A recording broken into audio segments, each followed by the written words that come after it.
We need to find a right balance in our policy response, because on one hand we need to support our economy, households, businesses in view of high energy prices.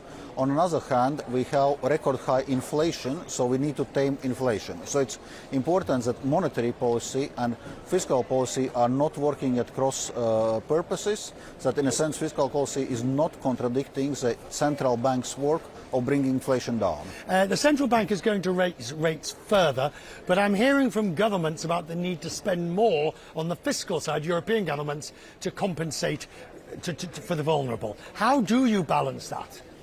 Well, it's important that the support measures are targeted and temporary. So we are not now advocating for a broad-based fiscal stimulus next year.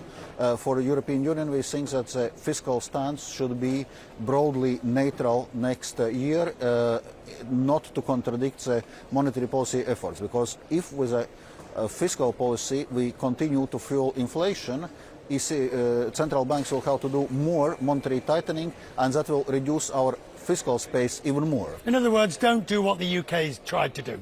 Don't do that. What do you make of the UK situation? And I know that it's difficult to comment on a non-EU member, albeit a friendly country. But at the end of the day, if there is turmoil in Britain's economy, that will have a dramatic effect on those who trade.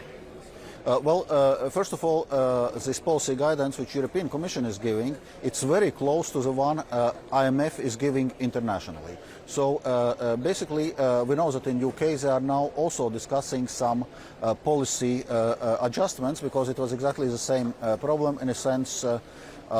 Fiscal policy, this large fiscal policy stimulus, contradicting the monetary policy aim of bringing inflation down. Do you worry, though? Let's take, for example, Italy, which is getting a new government that could have elements within it that are looking for fiscal expansion.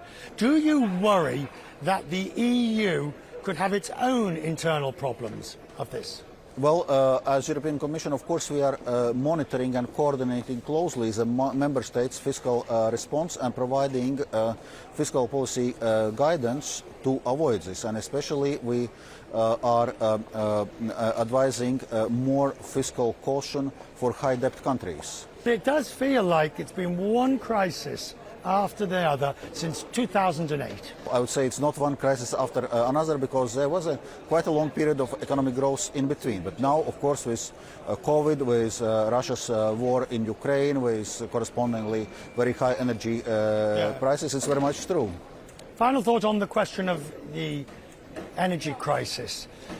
I've heard President von der Leyen talking about this on several occasions. More work needs to be done to ensure the European energy security for this winter, which could be bad. Well, indeed, and we are working full steam on this. We have largely managed to change Russia's natural gas supplies to other suppliers like Norway, United States, Qatar, Algeria, Azerbaijan. So we managed to replace Russia's supplies with alternative suppliers. We did quite a few infrastructure fixes to adjust our gas supply infrastructure, and our gas storages are more than 90% full now ahead of the winter season. So lots of work has been done there to ensure energy security. We are also looking at the demand management measures and targeted interventions also in electricity market. But it's true that energy policy keeps us busy right now.